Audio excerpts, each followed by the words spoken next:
Hi everyone. So today will be our third class, and last class and the previous we actually covered the learning outcomes 1 and 2. So in today's class we will be covering the learning outcome 3. The learning outcome 3 is about the business strategies, the organizational values. So we will be covering mainly those elements here. So as you can see in the screen share, so there are three sub-elements which will be the current value statements. It's about the value of the organization, the value statements, and then we will also look into how a named business organization achieve its values and strategies that would enhance the value.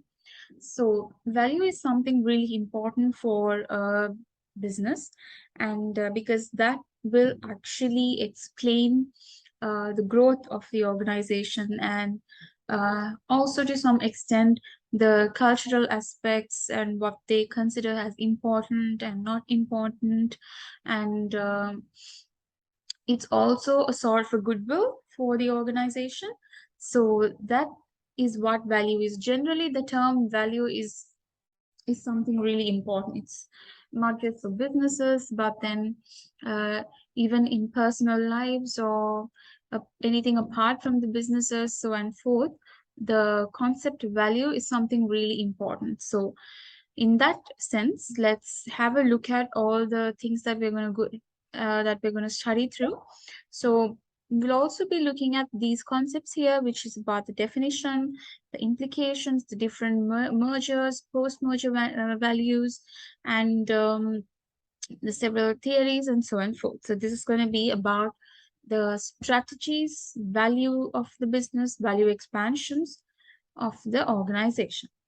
So before me taking you guys into the lesson, I want to highlight on a video to you guys. So I'm gonna go into YouTube and then show you guys that. So let's have a look at the video, guys. Okay, so it's gonna be it.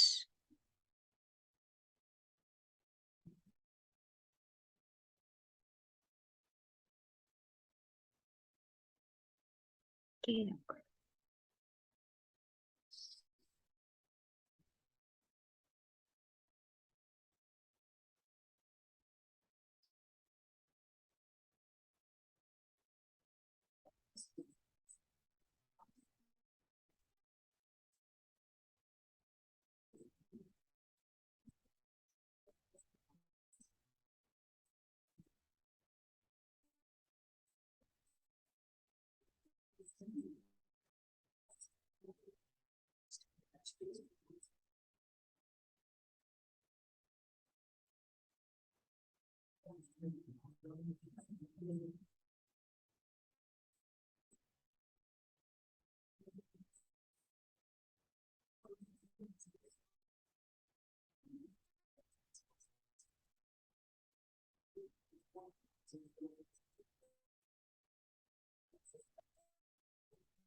Okay, so I hope you guys have gone through that.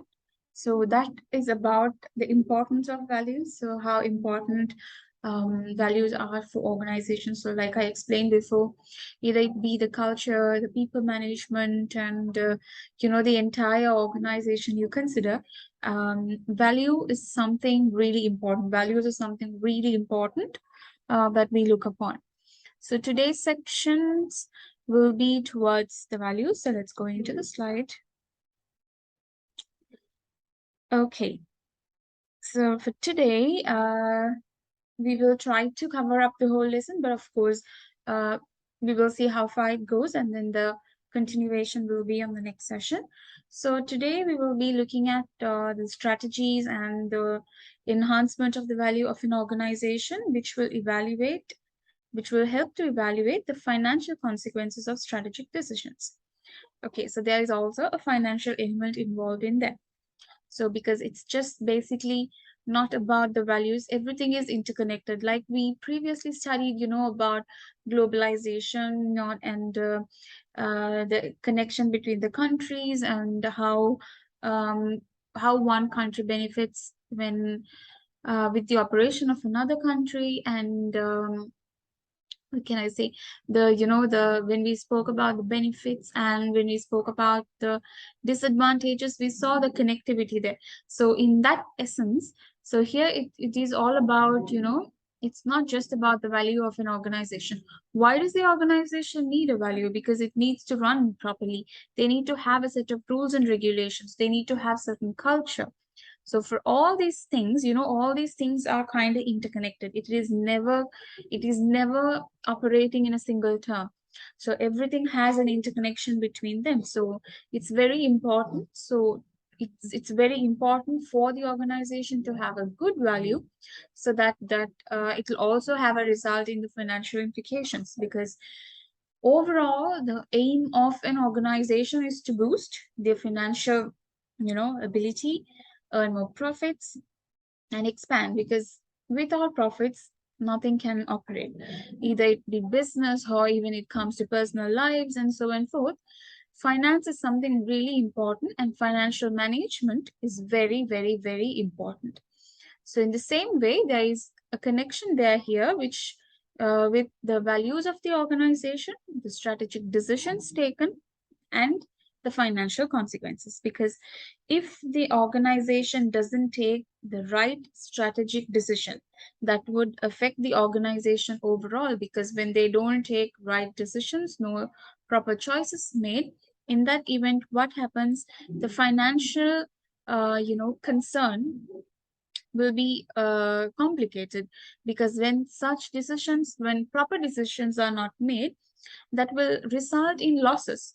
So in that case, the financial element would be, going down. It will be lacking, because the more no proper decisions made, just the money is spent, there's no return.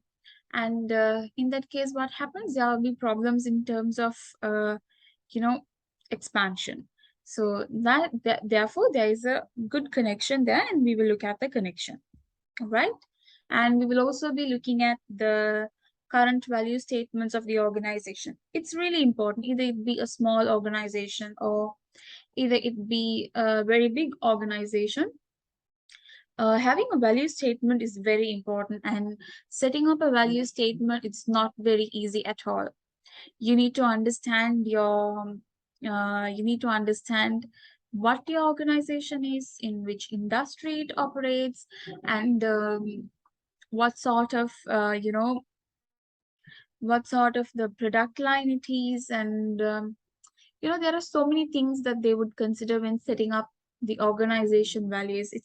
It's not easy. It's not just a statement, it's not just a sentence, but it actually gives a very um, lively meaning, I would say. Because that actually acts as a core. It's about what the organization thinks and what the organization intends to deliver. So it has a kind of a lively meaning there. So therefore it's very important that any organization, big or small, setting a good value statement, and identify how the organization resulted in achieving the values, and then you recommend strategies which will enhance the value of an organization, and then the strategic decisions in an organization, and then we'll also be looking at the financial consequences of the strategic decisions. So you see how it's connected. So these are the things that we will be covering today. These will be the topics that we look at. The value of an organization, strategic implications of mergers and post-mergers, strategies to enhance the value of an organization, the decisions, and the financial consequences as a result of the strategic decisions made. Right?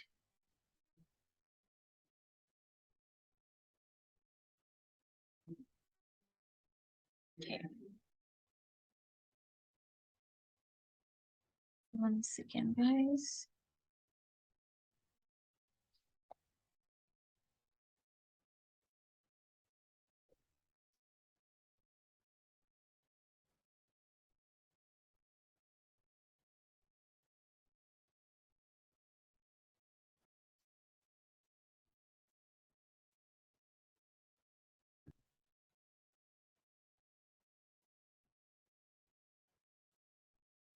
Right. So let's look at the value of an organization. So this is the start of it. And so I'm going to read this for you guys. And let's go ahead. Right. The value of a business is the key factor in most business decisions, like I explained before. So it's the key factor in most business decisions. So whenever they make a decision, they make sure that whether it actually tallies with their values, because if it doesn't, it doesn't actually make sense for them to, like, have it. So therefore it's very important that any business decisions made, the values of the business are considered and looked into, and it tells you exactly where your business is and presents a proper picture of the financial health of your company. Business valuation is often performed with a view of selling or buying a business. So that's why previously I explained about the concept goodwill, because business valuation is often performed with a view of selling or buying a business. So suppose, for example, you are buying a business, okay? So there comes mergers, any sort of an integration, horizontal, vertical. When you want to buy another business, you need to understand, you need to study and address the points whether the business you buy is going to be worth it or not.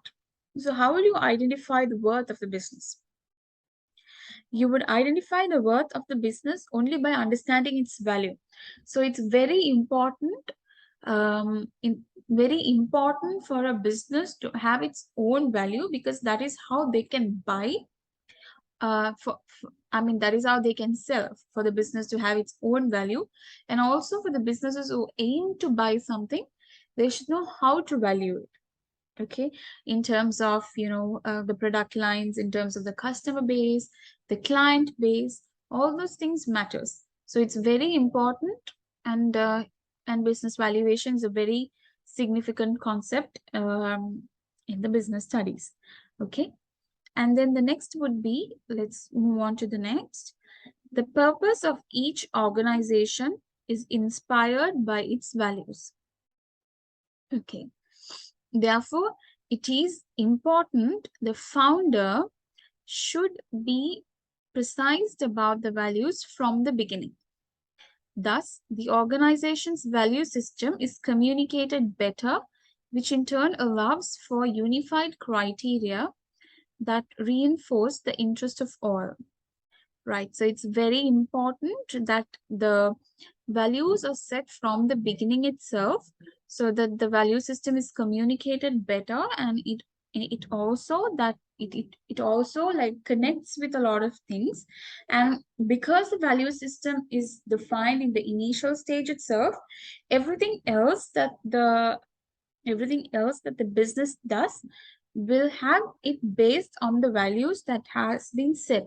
So it's very important that you understand the business and you understand the business model and so on and forth, and you set suitable values so that it can be touched upon with the several other departments of the organization and expanded further.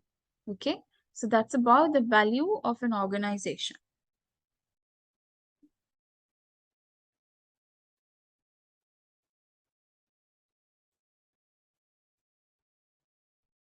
Okay, so here, like you see, like when I was explaining before, I gave in some key terms, which is, the value of an organization, the guiding principles, the code of conduct, rules and regulations. These are very important. When these are being set itself, it's very important for an organization to have a proper value statement because these are interconnected. Based on your values, based on your value statements, the principles are developed, the conducts are developed, the culture of the organization is enhanced, so and forth, it will take place. So let's look at this. A value statement makes a promise when the values of an organization appear as set of guiding principles, code of conducts, or the culture of the organization, which explains how the organization intends to operate in accordance with those values. So now do you see the connection there? Because once you've set the values there, everything else comes into place because you need to have a set value for your organization based on your organization structure and the items they sell and so on forth. So when you are setting your value, the rest, all the things, all of the other things such as the guiding principles, the codes of conduct, the operational culture in your organization, everything will set in place and it will come into place in accordance with those values you have developed. Okay, there's an example given here. Value statement of Volkswagen. Okay, Volkswagen. Okay, it is more than an employer. We are responsible for people, the economy, society, and the environment. So why do they have to include this sentence? Because it means basically they are responsible towards the people, the products that they offer, the economy, the prices they offer, the society, the goods they offer, the employment created, environment, the products they offer have less pollution, result in less pollution. And so that sentence, you see the greater meaning it has. So value statement is as such, you should have a real meaning, and based on this only all the rest of the things are expanded. Employees at Volkswagen take on responsibility by becoming involved in voluntary work. Sustainable, collaborative, and responsible thinking underlies everything we do. So that's about them. So when a normal human, like a consumer, read that statement, or when another business who wants to buy this business reads the statement, they will know what their intention is. So this will actually replicate their intention and what they would want to do. And based on this is what their codes of conduct, rules and regulations, and the culture will be set in place and be operated. So this is why this is why the value statement is very important. Okay.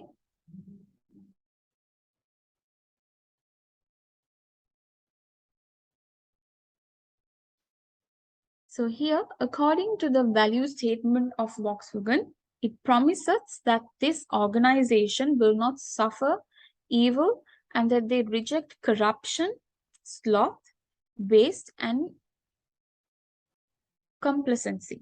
Okay, so this is basically what I explained before. See, they are going to reject corruption, which means less waste, sloth, waste and complacency. So their main focus is to provide the best and then disregard all the negativities and so forth. So that value statement explains what their intention is.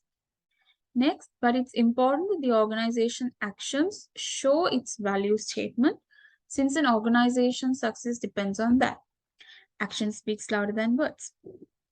So this is a very interesting thing because many businesses will have like very good value statements. They're like very attractive, persuasive value statements. But then when it comes to the actual operation, sometimes it's not that not that lining with what their statement is.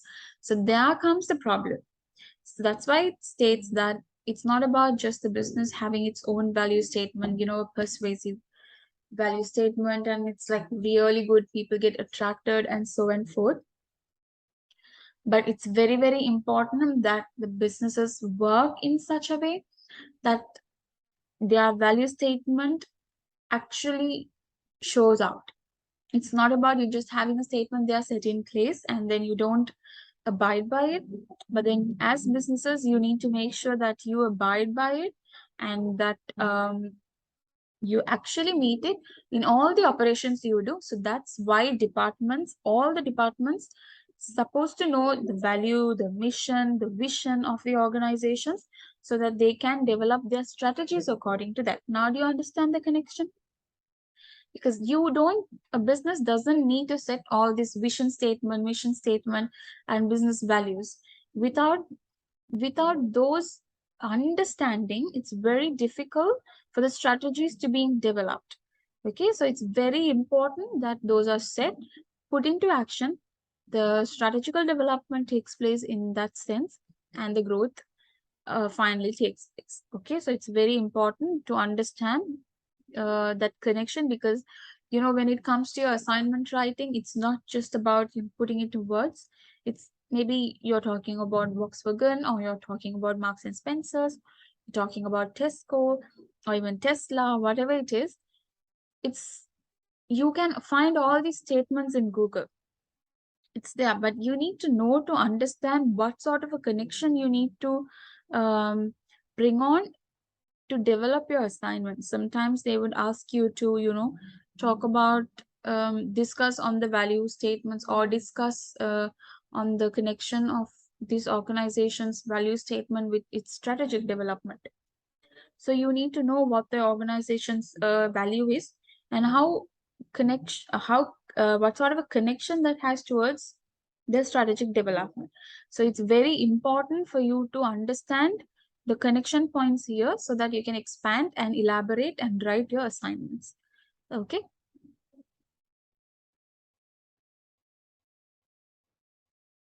Okay. So this is about business valuation.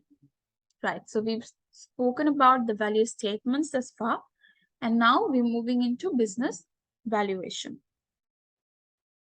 Okay. Give me a minute, guys.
Okay, so we will be looking at business valuation now, right? So we understood the concept of values and value statements. Now this is about business valuation. because you actually need business valuations to value the worth of the organization. There are different technical,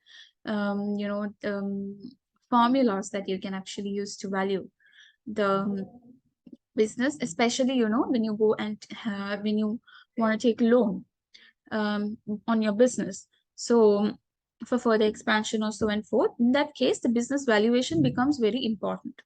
So let's read through. Business valuation is a set of procedures used to estimate the economic value of an owner's interest in a business. Normally, financial market participants use valuation to determine the price they are willing to pay or receive in the sale of a business. So it's about a financial term. Okay, so it's about valuing the price of the business depending on the goodwill, depending on, like I explained before, the way they've operated, the clients, the customer base, the demand for the product, and so on and forth. Especially mostly the multinational, not multinational, mostly, the fast food chains. They will be a good example because um, not a lot would, exchange. But then when you consider the small scale operators, so in that case, they would like, if they want to sell it outside, so in that case, the business valuation becomes really important. So you can't just, you have, like, for example, uh, you have BNC fast food center. You've been operating for like an year, and then you see that it's okay, and you want to like move out or something, and you want to sell the business. So in that case, what happens is that you need to have an economic value, right? You need to have a financial price for that, because if you don't have a financial price, how are you going to sell that? How are you going to say, like, this is the price for this fast food chain that I've been operating for 1 year's time? So this is where the business valuation becomes really important. Okay, so this is what is business valuation is basically to buy and sell. The value of an entity could be calculated using multiple valuation techniques. Although they are referred to as business valuation techniques, they value essentially the shares of a company. Besides shares, a company may also value its intellectual capital, which is rather a challenging task. So these are the elements that will be taken into consideration when you are valuing the business. Okay, so the shares, of course, if it's like a very large organization, it's the shares and the intellectual capital, the assets, liabilities, and so on and forth. Liabilities also to some extent, because if it's a long-term liability, the company that's we're going to buy, we should take up that thing as well. So in that case, everything needs to be assessed. So it's very important to understand when you are buying a business and when there is a business valuation done, what are the elements that are considered. Okay.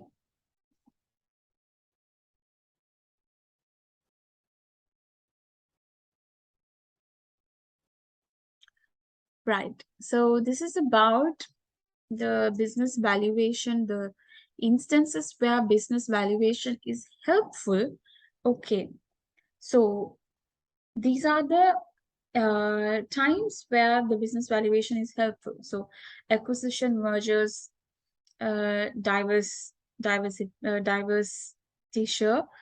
So in this case, acquisition, mergers is where you buy, basically you acquire, or you merge, or you diversify. Okay, and so in this case, the business valuation is really important because you are paying a price for it. So you need to understand the valuation of the business so that you buy the product, buy a suitable product. If not, it's going to be really complicated, because if you don't know the worth of it, it'll be hard for you to judge, and sometimes you may, like, it may be overpriced where it's actually a loss. So you don't have to be incurring that. So business valuation is very helpful in this segment. Bankruptcy. Bankruptcy is where you have an organization and you're bankrupt. You don't have money to pay, especially, financial institutions. So you will have a problem there, right? So in that case, what happens? When there is a bankruptcy happening, the business valuation becomes important because sometimes they used to sell the whole business in order to cover up the liabilities. So bankruptcy, buying and sell agreements, changing corporate status. Okay, that is within the organization itself, you're going to change your corporate status. Charitable contributions, dissenting stakeholder actions, estate and gift tax planning. So these are like high-end elements, but if basically you need to know that whatever you do when it comes to a business, especially involves a financial implication, and then there is a buy and sell involved. So in that case, business valuation becomes important. Now, what is actually a business? It's sort of an asset, right? And even you have a car or something, you want to sell the car, you still have a valuation for your car. In the same way, for a business also you have business valuation. So it's very important for you to first understand what is valued for a business, what are the importance of values to a business, and then why they need it, what sort of a connection it has towards the business strategies and the decisions made, and then what business valuation is and how it is important when it comes to buying and selling and the financial implications. Okay, so this is about business valuation, the times where it will be really important. But there could be more than this, but majority will be buying and selling. What any sort of situation where a buying and selling is required, in that case business valuation becomes really important. Okay. So here are some of the types of business valuations that we will see.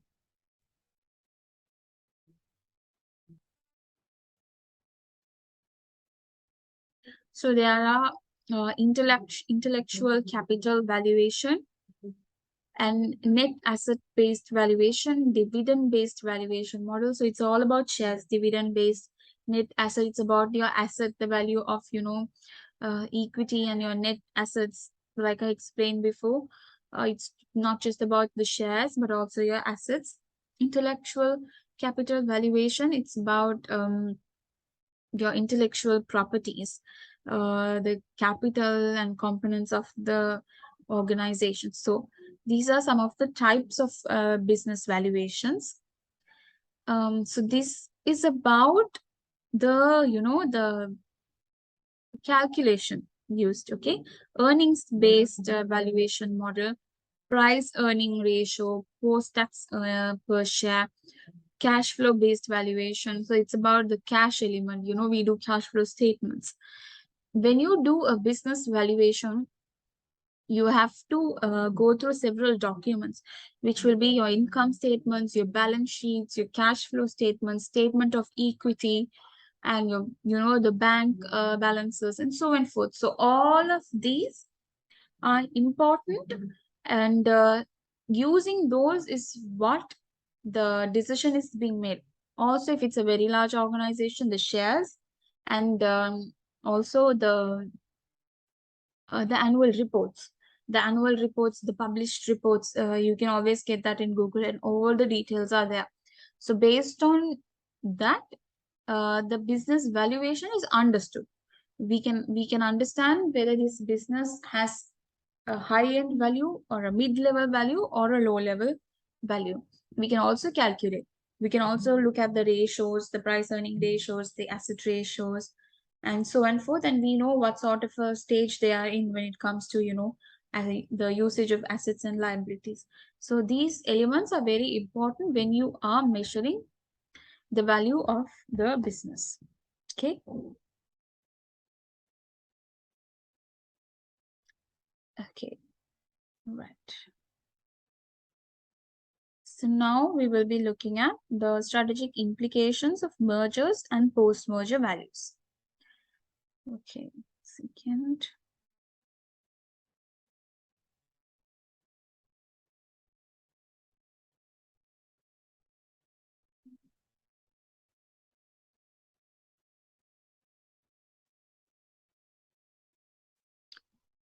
Right. So I'm sure you guys will know what mergers are. So it's basically uh,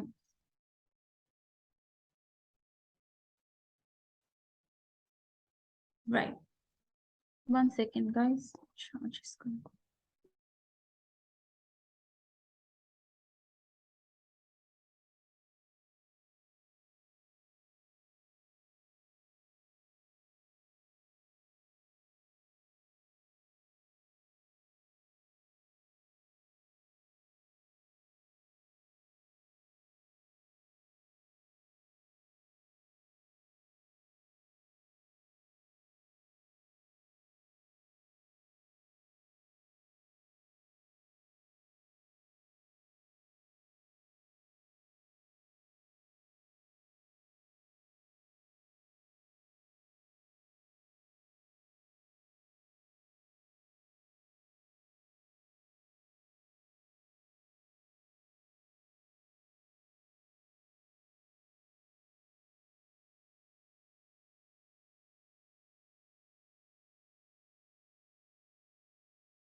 Right.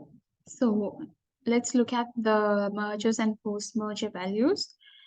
A company could grow by organic and inorganic means. Organic growth refers to a company growing on its own. That is, it would tend to make its own investments by reinvesting profits and building on external things. So, organic growth is happening within the organization itself. There's nothing new coming in. So, that is the growth taking place in an organic manner. Inorganic growth, which is popular as external growth, is merely achieved through mergers and acquisitions. Okay, so this is mergers and acquisitions. So you are merging with another organization. Acquisitions, you are buying another organization. Okay, and then the mergers, of course, it would have different forms. Like you can have a horizontal integration or a vertical integration, and so on and forth. So this is inorganic growth because you are, connecting with another organization. So you should understand the difference between the organic and inorganic means of growth. Developing and managing a successful portfolio of business requires taking the right path to acquire, redeploy, or divest resources and capabilities. Where it is a merger, an acquisition, an alliance, a licensing contract, a divestment, or internal development, it is very important to understand the pros and cons of each path and to learn which is the most appropriate for a successful corporate strategy. So it's very clear because you can't just move on to buying an organization or merging with another organization. You need to understand whether it's actually worth it, because without it being worthful, there is no point in you spending that whole amount of money in expanding in an inorganic way. Okay, because you are going to expand, right? So when you are going to expand, you need to make sure what sort of a methodology will be really important. So um, in order for you to understand that, you need to have known the pros and cons of each and every method. Now, suppose we say you are going into, you are planning to expand. Okay, you want to expand. What is the way of expansion? That is going to be an inorganic growth. You're going to buy. Okay, you're going to buy. So what are you going to do? Are you going to go into a merger where you're going to merge with an organization and you're going to expand? In that case, you will have to understand It should be, you know, a common product or some sort of a similar product, or it should be even a complementary thing. So in that case, you merge in that way and it's profitable, less cost, and so and forth. That is okay, worth it. But in certain cases, it might not. Sometimes that product will not be operating very well in the market. So that is going to be a loss for you. So you need to understand, you need to analyze is what this it actually explains when you're making your decisions. You need to address each and every uh, you know, advantages and disadvantages of each methodology, and you have to make the right decision. You have to outweigh which method has more pros and which method has more cons, so you will have um a better idea through which way you have to progress further. So it's very important to address each and every method, and then you address the pros and cons, and then finally make a strategy when it comes to your expansion. Okay, so that is about the mergers and, you know, the differences. Now, takeovers, taking over an organization. So let's look at here. With regards to the commercial entity, a takeover occurs when the acquirer purchase is target entity. It's direct enough. Okay, so you are taking over another organization. Takeover could appear in three forms. First, friendly takeover. A friendly takeover takes place when the board of directors would feel that accepting the offer would definitely serve the shareholders better than a rejection of the offer. Right. So this is about a friendly takeover. There is no issue. There is no bidding involved. No such elements there. So they would feel that it would be better, and they are taking over. Hostile takeover. Hostile takeover would allow a suitor to bypass intransigent management if the management is not acting on behalf of the best interest of the shareholders. There is a middle party. So there is a middle party there, and they will be serving, and they will be acting as on behalf of the best interest of the shareholders, because in that case there will be maybe complications, or they have certain other views. So in that case, there will be an acting party here. Then the third one is reverse takeovers. Reverse takeover is a type of takeover in which public company is acquired by a private company. Public company being acquired by a private company, it's a bit of a strong deal, right? Because you know, mostly public companies don't go into privatization unless, of course, the country is in a collapse situation. It's very rare. It's not that possible, right? So this often takes place, of course, when there is political instability, and public companies, meaning, of course, public companies are less, you know, maybe telecommunication systems, electricity board, and you know, the railway systems, the transportations, and so on. Certain things, of course, you can't do anything, because if it becomes privatized, the prices are going to hike up. So in that case, the governments would not allow that. But however, this is a reverse takeover. This is a different type of a takeover, where the public company is acquired by a private company. Of course, for the betterment, because the public company is run by the government, so they're not going to let go of something unless, of course, it's a very serious situation, and of course that they would make sure that it does not reflect in a very bad manner, bad implication to the people who use it, right? So these are the three different types of takeovers.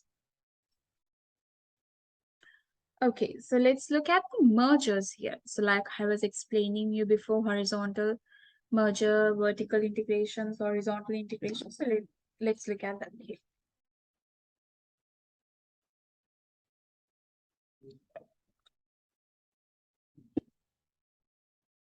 Right.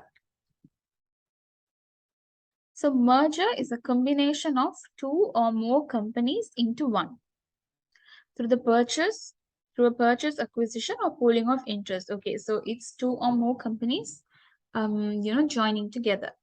So there are two types of mergers, which will be horizontal integration or vertical integration. Horizontal integration, two entities in the same line of business combined. So both the businesses are in the same line. For example, chocolate factories, right? It can be different brands. It can be different, the brand A and brand B. So it can be different brands, but then their product line is the same. So they are going into merger where the products are the same, right? So that is one sort of a merger taking place, horizontal integrations. Vertical integration, the acquisition of one entity by another, which is the different line in the supply, in the chain of supply. For example, so this will be in terms of, it can also be in terms of backwards and forwards vertical integration. That is how it happens is, so there is a organization A, and they are manufacturing the product. Now they want to integrate with a company B, which is in the retail trade, but they do not have an operations where they do not have a manufacturing plant. So you see, the manufacturing plant is combining with the retail organization. Of course, same product or slightly different, but then this is the chain of supply. So this integration is taking place on the chain of supply. Okay, it's not in the same product line, but then this is about the process. So vertical integration can be backwards and forwards, where for example, a manufacturing organization is going ahead with a retail organization, meaning forward integration. Whereas if it's a retail organization and they are merging with a manufacturing plant, then it's a backward integration. Okay. Then next one, we have conglomerate, where two entities in unrelated businesses combine.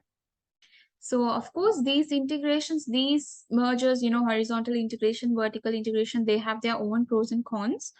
Of course, there'll be more betterments, but of course, cons will be, when it comes to horizontal integration, which brand to be put in the front and so and forth. Those kind of conflicts would take place. Conglomerates, two entities in unrelated businesses combine. So that's actually good because that is some sort of a diversification. So two different businesses, completely two different style of products being produced, but they join together and they operate. Why does this happen? In order to be safe in the market. Because if one of the businesses fall down, what will happen is the other business can actually they can actually build up, because it's a completely different line of product. The business is completely different. When one falls down, with the other they can expand. Okay, so that is about the conglomerate. Then you have synergies. Entities merge when the net present value of the combined enterprise is deemed to be greater than the net present value of the individual firms. Okay, so this is about the NPVs, net present value. So when the entities have a greater NPV, they will try to merge together and then they will try to operate. So this is moreover like a monopoly. Okay, so that is about the synergy. For example, you have, this IT. So they have their, there is a group form. So that's about the synergy there. All right. So this is about the mergers, some part of the acquisition.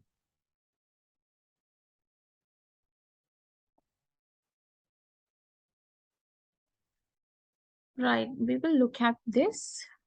Mm.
Right, let's look at this section. Methods of considerations for mergers and acquisitions. Okay. Mergers are generally differentiated from acquisitions, comparatively by the way in which they are financed and partly by the relative size of the companies. So these are the differences. So when it comes to, in case in your assessments, they ask what's the difference. So you can highlight on these points in the way they have financed and also in the relative size of the companies. Various methods of financing and mergers and acquisition deals exist. An acquirer could pay the target in two forms, either cash or shares. Cash offer. The method of acquiring through a cash offer is appropriate for small firms. Yeah, basically its majority would be small firms because it will be less in amount as well. From the point of view of a target entity, a cash offer would mean a really realized gain. Share offer, majority will be large organizations because it will be not not reasonable to be paid in cash because that will be a huge sum. So they will buy the shares and become the shareholders. So they have, they can be, there are of course different shareholders and they have operating powers. So like it mentions, the method of acquiring through a share offer is appropriate for large firms, which should be done either partly or as a whole.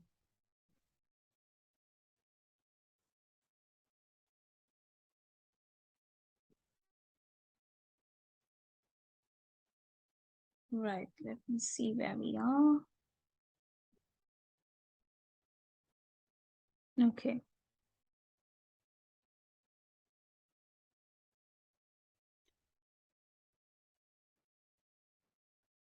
So we have covered up until this.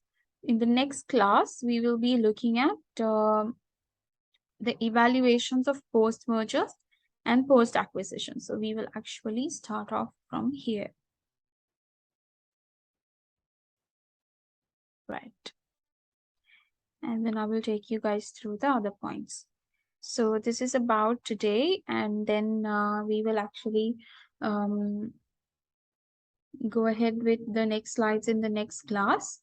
So for now, I will stop with here, guys. So we've actually covered the importance of values to businesses, the value statements and the connections it has towards strategic decisions made, the importance of strategic decisions when it comes to the financial implications, the connectivity of the different departments when it comes to the values, like culture, the codes of conduct, the rules and regulations.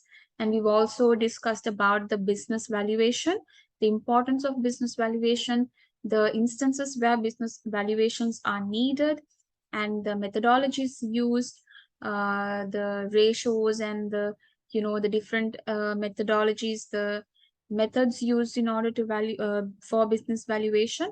And then we've also looked at mergers and acquisitions, and we are looking at the strategic implications of mergers and post-merger values now.